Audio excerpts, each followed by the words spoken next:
இன்னைக்கு நாம ஸ்டார்டிங்ல இருந்து எண்டிங் வரைக்கும் பரபரப்பா திகிலா சஸ்பென்ஸோட கொண்டு போகக்கூடிய ஒரு இந்தோனேஷியன் பேய் படம் தான் பார்க்க போறோம். தரமா இருக்கு. ஸோ மிஸ் பண்ணிடாதீங்க.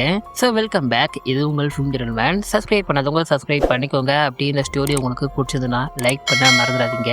ஏன்னா நீங்க பண்ற ஒவ்வொரு லைக்குமே எங்களுக்கு மிகப்பெரிய சப்போர்ட். ஸோ வாங்க மக்களே ஸ்டோரிக்குள்ள போயிடுவோம். படத்தோட ஸ்டார்டிங் சீன்ல ஒரு பணக்கார வீட்டை தான் காமிக்கிறாங்க.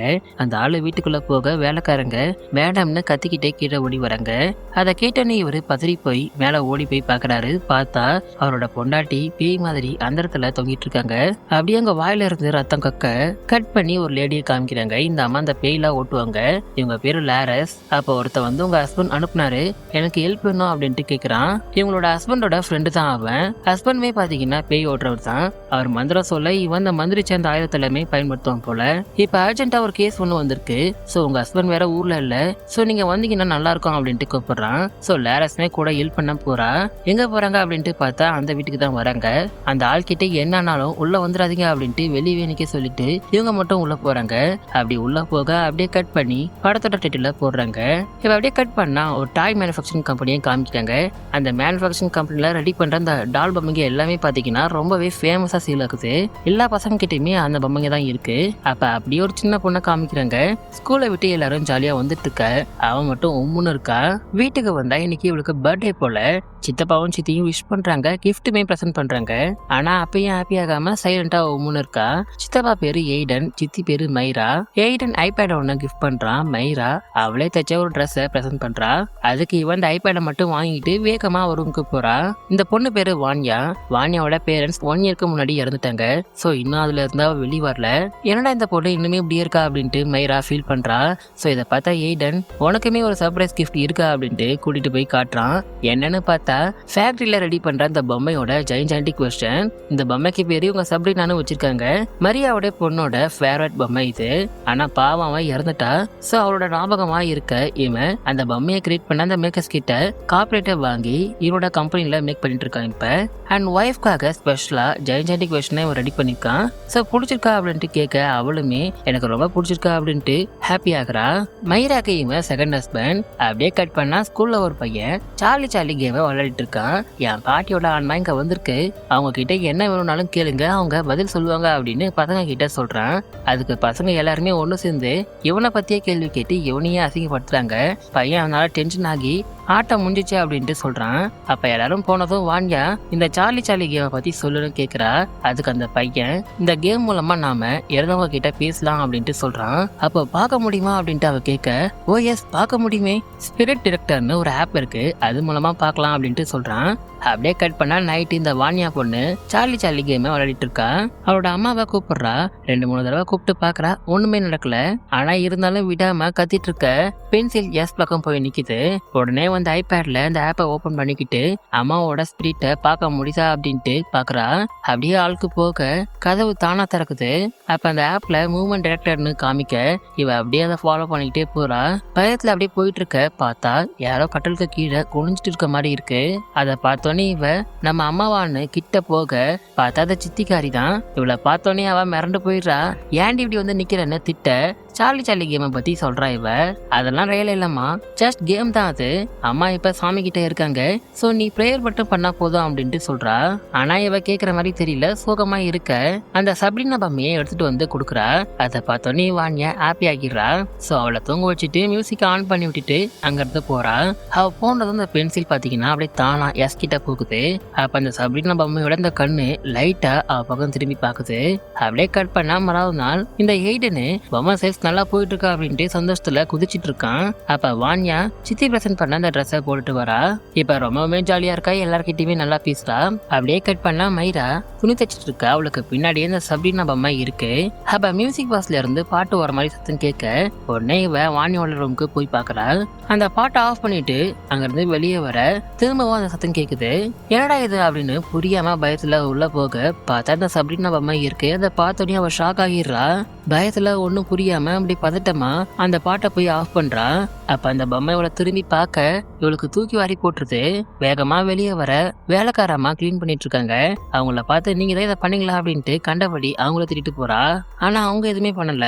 அப்புறம் கட் பண்ண நைட்டு திரும்ப அந்த வான்யா சார்லி சார்லி கேமை வளர்றா. அப்புறமா அம்மா தெரியுறாங்களா அப்படின்னு அந்த ஆப்பை ஓபன் பண்ணிக்கிட்டு சித்தியோட அந்த தையல் மிஷின் இருக்குல்ல அந்த அளவுக்கு போய் பாக்குறா. அங்க போன உடனே கிரீன் கலர்ல பிளிங்க் ஆகுது. இங்க பேய் இருக்கு அப்படின்ட்டு காட்ட இவ பயத்துல அப்படியே கிட்ட போறா. மூலையில வெள்ளை துணியை போத்திக்கிட்டு ஒரு உருவம் நிக்குது. இவ பொறுமையா அம்மானு கிட்ட போக அது பார்த்தா இந்த துணிக்கடையில வைப்பாங்கல்ல அந்த பொம்மை தான். அப்ப அம்மா எங்க இருக்காங்க அப்படின்ட்டு அந்த ஐபேட்ல பாத்துட்டு இருக்க கபோர்ட்குள்ள இருந்து 2 கை வந்து இவளை அப்படியே பூச்சி உள்ள இழுக்குது. வாணியா பயத்துல கத்துன்னு கத்துறா. உடனே சித்தப்பா ஓடி வந்து காப்பாத்திட்டாரு. கபோர்ட்குள்ள இருந்து ஒரு கை வந்து என்ன இழுத்துச்சு அப்படின்ட்டு இவ சொல்ல அதுக்கு அவன் ரொம்ப நேரம் நீ ஐபேட் யூஸ் பண்ற சோ அதான் தான் இப்படியா அப்படின்ட்டு அதை வாங்கிக்கிறான். அவன் கட் பண்ணா சித்தப்பாவும் சித்தியும் தூங்குனதும் இவ சைலண்டா உள்ள வந்து அந்த ஐபேடை எடுத்துக்கிறா. திரும்ப அந்த ஆப்பை ஓபன் பண்ணிக்கிட்டு அம்மா இருக்காங்களா அப்படின்ட்டு பாக்குறா. அப்படியே ஆளுக்கு வர கிரீன் கலர்ல லைட்டு திரும்ப பிளிங்க் ஆகுது. பார்த்தா கதவுக்கு அந்த பக்கம் வெள்ளை துணி போத்திக்கிட்டு யாரோ நிக்கிறாங்க. இவ அப்படியே பொறுமையா அம்மானு கிட்ட போக பார்த்தா உண்மையிலேயே அது இவளோட அம்மா தான். அப்புறமா அம்மாவுடைய ஆன்மா இவளை தூங்க வைக்குது. அவன் கட் பண்ணா மறாவது நாள் மைரா வாணியாவை எழுப்ப வர எழுந்த ஸ்கூலுக்கு ரெடி ஆயிட்டு இருக்கா. கையில அந்த சபரினா பொம்மையா வச்சிருக்கா. சரி கிளம்புறா அப்படின்ட்டு இவ போக வான்யா யார் கூடயே பேசுற மாதிரி கேக்குது. உடனே இவ உள்ள போய் பார்க்க வேற யாரும் இல்ல, சபரினா கூட தான் பேசிட்டு இருக்கா. அப்படின்ட்டு இவ போக பார்த்தா அவ அவங்க அம்மா கூட தான் பேசிட்டு இருக்கா. அம்மா அவளுக்கு தலைவாரி விடுறாங்க. அப்புறம் கட் பண்ணா வான்யாவை சாப்பிட கூப்பிடுறாங்க. ஆனா அவ வராம மேல விளையாடிட்டு இருக்கா. அப்ப சரண்டா பாத்தீங்கன்னா ஸ்கேரி டவுன்ல யாரோ சிரிக்கிற மாதிரி கேக்குது. அதை கேட்டோன்னே மயிரா மேல போறா. பார்த்தா வழியில இந்த சபரினா பொம்மை இருக்குது. அதை பார்த்தனே இவ ஷாக் ஆகிடுறா. அப்ப மேல யாரோ ஓடுற மாதிரி சத்தம் கேட்க வேகமா மேல போய் பாக்கலா. பார்த்தாங்க எய்டனோட அப்பா எழுதுன சொத்து பத்திரம் ஒண்ணு இருக்கு. அதை எடுத்து பார்த்துட்டு இருக்க அப்ப பின்னாடி இந்த சபரினா பொம்மை அப்படியே போகுது. உடனே பார்த்தா அது கிட்ட வந்து உட்காந்துட்டு இருக்கு. ஆனா இவ அதை கவனிக்கல. அப்ப திடீர்னு பார்த்தா அட்டைப்பெட்டி விழுந்த மாதிரி சத்தம் கேட்க இவ திரும்பி பாக்குறா. பார்த்தா அந்த சபரினா பொம்மைய அங்க காணோம். அப்ப அந்த டேபிளுக்கு கீழே யாரோ இருக்கிற மாதிரி இருக்கு. இவ பொறுமையா பயத்துல அப்படி கிட்ட போய் அந்த துணியை தூக்கி பாக்குறா. பார்த்தா இந்த வான்யா பொண்ணு பேன்னு வந்து பயமுறுத்துறா. மைராக்கு பக்குன்னு ஆயிடுது. அப்ப வான்யா அம்மா கூட தான் விளையாடிட்டு இருந்தா அப்படின்ட்டு சொல்ல அதுக்கு மைரா அம்மா சாமி கூட இருக்காங்கம்மா அப்படின்ட்டு சொல்றா. ஆனா அதுக்காக இல்ல அம்மா இங்கதான் இருக்காங்க, சார்லி சார்லி கேம் விளையாடி அவங்கள வர வச்சுட்டான் அப்படின்ட்டு சொல்றா. அதை கேட்டு நீ இவளுக்கு பக்குன்னு ஆயிடுது. உடனே அந்த பையனோட அம்மாக்கு போனை போட்டு இனிமே சார்லி சார்லி கேம் பத்தி வான்யா கிட்ட பேச வேணாம் அப்படின்ட்டு சொல்லுங்க அப்படின்னு சொல்லிடுறாங்க. இதனால வான்யா ரொம்ப சோகமா இருக்கா. மைரா ஆறுதலா பேசுறா. ஆனா அவ கண்டுக்கிற மாதிரி தெரியல, கோவமா மேல போயிடுறா. சோ அதனால ஹெய்டன் ஒரு சேஞ்சுக்காக வெக்கேஷன் மாதிரி எங்காவது போயிட்டு வரலாமா அப்படின்ட்டு பிளான் பண்றான். அப்படியே கட் பண்ணா பீச் வரும். சவக்கொழி மாதிரி இந்த ஏடன் தோண்டிட்டு இருக்கான். வெக்கேஷனுக்கு வந்திருக்காங்க. இந்த சவக்கொழி எதுக்கு அப்படின்ட்டு பார்த்தா ஷீஷெல்ஸை புதைக்க போறாங்களாம். வான்யாவும் மயிராவும் போட்டி போட்டுக்கிட்டு ஷீஷெல்ஸை தேடுறாங்க. அப்ப பார்த்தா மயிரா கலெக்ட் பண்ண இந்த ஷீஷெல்ஸ் எதுவுமே காணோம். எங்கடா போச்சு, இங்க யாருமே இல்லையா அப்படின்ட்டு பார்த்துட்டு இருக்க அப்ப இந்த வான்யா பொண்ணு அம்மானு பேசிட்டு இருக்கா. உடனே மயிரா கிட்ட போய் இங்க நம்மளை தவிர வேற யாருமே இல்லம்மா அப்படின்ட்டு சொல்ல அதுக்காக உங்க கண்ணுக்கு தெரியலையா, அங்க சவக்கொழி கிட்ட பாருங்க எங்க அம்மா நிக்கிறாங்க அப்படின்ட்டு சொல்றா. இல்லம்மா அங்க உங்க சித்தப்பா தான் நிக்கிறாங்க பாருமா அப்படின்ட்டு சொல்ல அங்க அவனை காணோம். தூரத்துல சோளா குடிச்சிட்டு இருக்கான். சரி அவன்கிட்ட போய் விஷயத்த சொல்லலாம் அப்படின்ட்டு போக சரணா குடிக்குள்ள இருந்து 2 கைகள் வந்து அப்படியே இவளை பிடிச்சி உள்ள இழுக்குது. உடனே மண்ணெல்லாம் அப்படியே மூடுது. மயிரா பயத்துல கத்துன்னு கத்துறா. சத்தம் கேட்டு வேகமா ஏடின் ஓடி வரான். உடனே அவளை குழியில இருந்து காப்பாத்திடுறான். கட் பண்ணா இப்ப நைட் ஆகுது. எல்லாருமே தூங்கிட்டு இருக்க. மயிரா மட்டும் தூக்கம் வராம மந்திரிச்ச அந்த மாலைய கையில வச்சுக்கிட்டு வேண்டிட்டு இருக்கா. அப்ப யாரோ பியானோ வாசிக்கிற மாதிரி சவுண்ட் கேட்க இவ யாருன்னு அந்த சத்தம் கேட்கற பக்கமே போய் பாக்குறா. பார்த்தா வெள்ளை துணியை போத்திக்கிட்டு ஒரு லேடி பியானோ வாசிக்கிறாங்க. இவ பயத்துல அப்படியே கிட்ட போக பார்த்தா அது வான்யாவோட அம்மா தான். அப்ப அவங்க அப்படியே சிரிச்சுக்கிட்டே திரும்ப அவங்க தலைக்கு பின்னாடி கோரமா ஒரு முகம் இருக்கு. அதை பார்த்தோன்னே இவன் மிரண்டு போய் அப்படியே அங்க இருந்து ஓடுறா. பின்னாடியே அதை துரத்திட்டு வருது. உடனே ஒரு கபோர்டுக்குள்ள போய் ஒளிஞ்சுக்கிட்டா. உள்ள அப்படியே இருட்டா இருக்கு. வெளிச்சத்துக்கு இவ ஒரு வத்தி பெட்டி எடுத்துக்கிட்டு வத்தி குச்சியை பத்த வைக்கிறா. அப்படியே பயத்துல சுத்தி முத்தி பார்த்துட்டு இருக்க. மேல லைட் சுவிட்ச் மாதிரி என்னமா இருக்கு. சரி ஆன் பண்ணலாம் அப்படின்ட்டு அதை ஆன் பண்ண முன்னாடி இருக்க அந்த பேய் இவன் மிரண்டு போய் கத்திடுறா. உடனே சத்தம் கேட்டு புருஷங்காரன் ஓடி வரான். கபோர்ட திறக்க இவ பயத்துல நடுங்கிட்டு இருக்கா. வாணியோட அம்மா இங்கதான் இருக்காங்க அப்படின்ட்டு கத்துறா. உடனே அவனை கூட்டிட்டு வந்து இந்த பியானோ கிட்ட காமிக்கிறா. அங்க பார்த்தா யாருமே இல்ல, இங்க தானே இருந்தாங்க அப்படின்ட்டு இவ பாத்துட்டு இருக்க. சிசிடிவி கேமரால பார்த்தா வெளியே இருந்த அந்த பேய் அப்படியே உள்ள வருது. ஆனா இவங்க கண்ணுக்கு தெரியல. சிசிடிவி கேமரா மூலமா அப்படியே பாத்துட்டு இருக்க. உடனே அது இவங்கள தூக்கி வீசுது. பயந்து போயிடுறாங்க. அப்படியே அது தவழ்ந்து கிட்ட வர இவங்க அலறி அடிச்சுக்கிட்டு வேகமா வாணியா கிட்ட ஓடுறாங்க. அந்த பேய் பின்னாடியே வர இவங்க உடனே கதவை சாத்திடுறாங்க. மயிர அந்த மாலையை அந்த தாப்பாலா போட்டுடுறா. அதை போட்டதுமே எல்லாமே நார்மல் ஆகுது. இந்த மாலையை வந்து பேய் ஓட்டுற அந்த அம்மா கிட்ட இருந்து வாங்கியிருக்கா. உடனே இவங்க 2 பேரும் அவங்கள பார்க்க வீட்டுக்கு போறாங்க. வீட்டுக்கு போய் பார்த்தா ஹஸ்பண்டோட ஃப்ரெண்டா இருந்தவன் இப்ப ஹஸ்பண்டா இருக்கான். ஹஸ்பண்ட்க்கு என்னாச்சு அப்படின்ட்டு தெரியல. அவங்க கிட்ட இவங்க நிலைமைய சொல்றாங்க. கட் பண்ணலாம் வரதுனால அவங்க வீட்டுக்கு வராங்க. வாணியா கிட்ட அவங்க அம்மாவோடைய போட்டோவை கேக்குதுங்க. அவளுமே கொண்டு வந்து கொடுக்குறா. பார்த்தா ஓப்பனிங்ல ஒரு லேடிக்கு பேய் பிடிச்சதுல அந்த லேடி தான் இவளோட அம்மா. அப்புறமா வாணியா கூட சாலி கேம விளையாடுறாங்க. அம்மா பேய் வருது. உங்க அம்மா கிட்ட உங்க 2 பேருக்கு மட்டும் தெரிஞ்ச மாதிரி ஒரு 3 கேள்வி கேளு. அவங்க என்ன பதில் சொல்றாங்க அப்படின்ட்டு சொல்லுமா அப்படின்ட்டு கேக்குறாங்க. ஏன்னா வர பேய் வாணியாவோட அம்மாவா இல்லையா அப்படின்ட்டு கன்ஃபார்ம் பண்ணிக்க தான் கேக்குறாங்க. சோ அவளுமே கேட்க அது கரெக்டா பதில் சொல்லுது. சோ அவளோட அம்மா தான் அப்படின்ட்டு கன்ஃபார்ம் ஆக அவளை ரூமுக்கு போக சொல்றாங்க. வேலைக்கார அம்மா கூட்டிட்டு போறாங்க. அப்புறமா இவங்க வாணியாவோட அம்மா கிட்ட இந்த உலகத்தை விட்டு போங்க அப்படின்ட்டு சொல்றாங்க. அப்ப உடனே அந்த பேப்பர் எரிய ஆரம்பிக்குது. அப்ப அதே சமயம் பாத்தீங்கன்னா மேல கரண்ட் கட் ஆயிடுது. கீழே இவங்க அப்ப மந்திரத்தால தான் அந்த அண்ணாவை திருப்பி அனுப்பணும் அப்படின்ட்டு அந்த மந்திரத்தை சொல்ல ஆரம்பிக்கிறாங்க. அதே நேரம் மேல பார்த்தா இருட்டுல வேலைக்காரமா வாணியா செல்லம் எங்க இருக்கீங்க அப்படின்ட்டு தேடிட்டு இருக்காங்க. பார்த்தா இந்த வாணியா பொண்ணு ஒரு மாதிரி நின்றுட்டு இருக்கா. உடனே கரண்ட் வர முடிய முன்னாடி தொங்க விட்டுட்டு ஒரு மாதிரி நிக்கிறா. என் செல்லன்னு கிட்ட வர உடனே கத்திரிக்கோளால தாளிலே குத்திடுறா. இந்த சீனெல்லாம் பாத்தீங்கன்னா அப்படியே காட்ட முடியாது. சோ பிளர் பண்ணி காட்டுறேன். வாணியாவோட முகம் முழுக்க அப்படியே ரத்தமா கண்ணெல்லாம் பொம்மை கண்ணு மாதிரி ஒரு மாதிரி இருக்கு. அப்படியே முகம் எல்லாம் பேய் மாதிரி கொலை வெறியில கீழே மந்திரம் சொல்லிட்டு இருக்கவங்கள கொல்றதுக்கு வேகமா ஓடி போறா. அவங்க மந்திரம் சொல்லிட்டு இருக்க அந்த லேரஸா அப்படியே முதுகுலே குத்திடுறா. ஆனா அவங்க எல்லாருமே அவளை புடிச்சிடுறாங்க. மந்திரம் சொல்றாங்க. உடனே அவ நார்மல் ஆகுறா. அவ எழுந்து பார்க்க அம்மா பேய் முன்னாடி நிக்குது. ஆனா லேரஸ் அதை பார்த்துட்டு பகியா அப்படின்ட்டு சொல்றா. உடனே அது கோவத்துல கத்த எல்லா பொருளுமே பறக்குது. அப்படி இப்படி கீழே விழுது. இவங்க எல்லாரும் பயந்து அப்படியே வெளியே ஓடி போறாங்க. அப்ப வாணியா என் சப்ரினா அம்மா அப்படின்ட்டு அழ பொம்மையை கொண்டு வர 2 பேருமே மேல போறாங்க.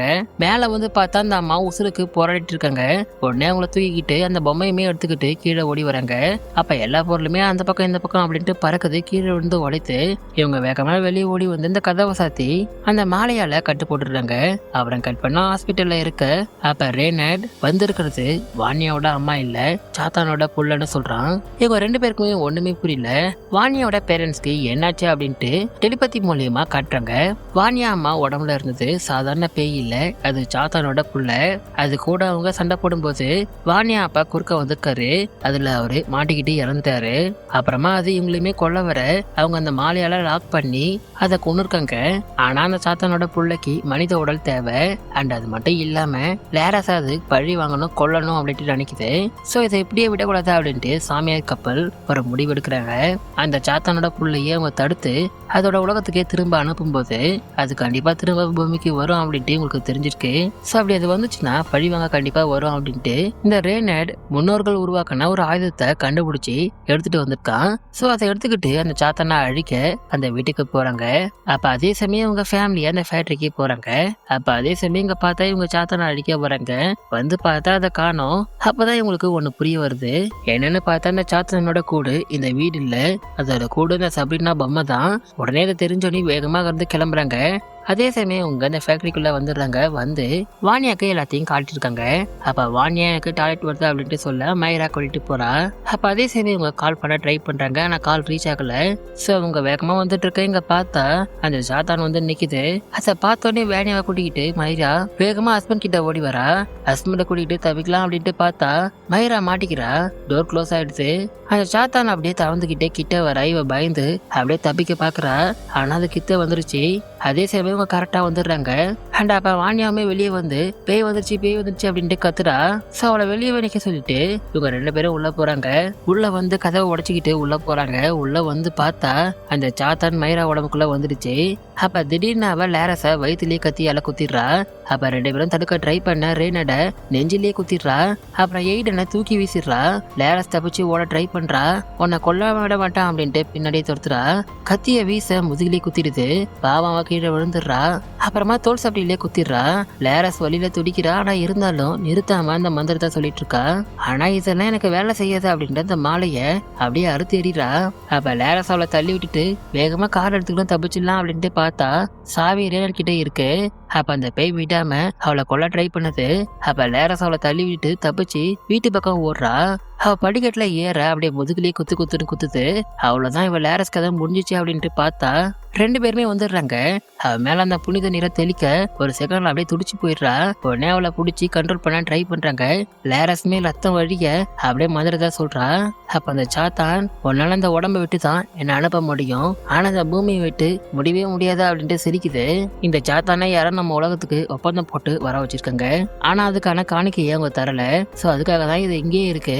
அது தெரிஞ்சனே லேரஸ் தெளிப்பதி மூலியமா அது யாருன்னு பாக்குறா. பார்த்தா இது எய்டன் தான். அண்ணனோட சொத்துமே உனக்கு வேணும் அப்படின்ட்டு அண்ணன் மேல சாத்தான ஏவி விட பாத்துருக்கான். ஆனா அது முடியாதுன்றதுனால வாணியோட அம்மா மேல ஏவி விட்டு அண்ணனை கொண்டிருக்கான். இது தெரிஞ்சனே உங்களுக்கு ஷாக் ஆயிடுச்சு, டென்ஷன் ஆகிடுறாங்க. ஆனா இருந்தாலும் மைரா நல்லவ. சோ அவளை காப்பாத்த ட்ரை பண்றாங்க. அப்ப திடீர்னு சாத்தான் அப்படியே மைரா உடம்புக்குள்ள இருந்து அந்த எய்டன் உடம்புக்குள்ள போயிடுது. இப்ப முன்ன விட பவர்ஃபுல்லா இருக்கு. ரேடன் தடுக்க ட்ரை பண்ண அவனை அப்படியே தூக்கி வீசிடுது. லேரஸ கொல்ல போக பயந்துகிட்டு ஒரு ரூம்குள்ள போய் ஒழிஞ்சிக்கிறா. நடுங்கிட்டு இருக்க எக்ஸ் ஹஸ்பண்டும் பிள்ளைங்களும் இறந்தது ஞாபகம் வருது. அவங்க எல்லாருமே பாத்தீங்கன்னா இந்த சாத்தானாலதான் இறந்துருக்காங்க. சோ அவங்கள நினைச்சு பார்த்துட்டு இனிமேல் இப்படி நடக்கக்கூடாது அப்படின்ட்டு தைரியத்தை வளர்த்துக்கிறா. தைரியமா நிக்காத உடச்சிக்கிட்டு உள்ள வருது. அவளை கொல்லலாம் அப்படின்ட்டு கிட்ட வர உடனே இந்த மாலையால கழுத்தை லாக் பண்ணிடுறா. அப்ப விடாம மந்திரம் சொல்லிட்டு இருக்க மைராவை சப்ரினா மம்மியை எடுத்துட்டு வர சொல்றாங்க. அவளுமே போய் எடுத்துட்டு வர போறா. ஹஸ்பண்டும் ஒய்ஃபும் சேர்ந்து விடாம மந்திரத்தை சொல்றாங்க. அப்ப சப்ரினா பொம்மையை கொண்டு வர அதை அவன் நெஞ்சு மேல வச்சு அப்படியே கத்தியால குத்துறாங்க. அடுத்த நொடியே அது சாம்பல் ஆகுது. அவ்வளவுதான் எல்லாம் முடிஞ்சிச்சு அப்படின்ட்டு பார்த்தா அந்த சாத்தான் லேரஸ கொல்லாம விட மாட்டான் அப்படின்ட்டு வெளியில நிக்குது. அப்ப லேரஸ் தைரியமா அது கூட சண்டை போட்டு முன்னோர்கள் உருவாக்கலாம் அந்த கத்தியால அதை அழிச்சிடுறா. ஒரு வழியான சாத்தான் கிட்ட இருந்து இவங்க தப்பிக்கிறாங்க. அவரை கட் பண்ணா போலீஸ்காரங்க அவன் அண்ணன் ஃபேமிலியை கொண்டதுனால எய்டனை அரெஸ்ட் பண்றாங்க. அப்படியே கட் பண்ணா இப்ப வேன்யா ரொம்ப ஹாப்பியா நார்மலா இருக்கா. மைராவை அம்மாவா ஏத்துக்கிறா. அப்படியே அதே மாதிரி இந்த பேய் ஓட்டுற கப்பலை பார்த்தா அடுத்த பேய ஓட்ட கிளம்பிட்டாங்க.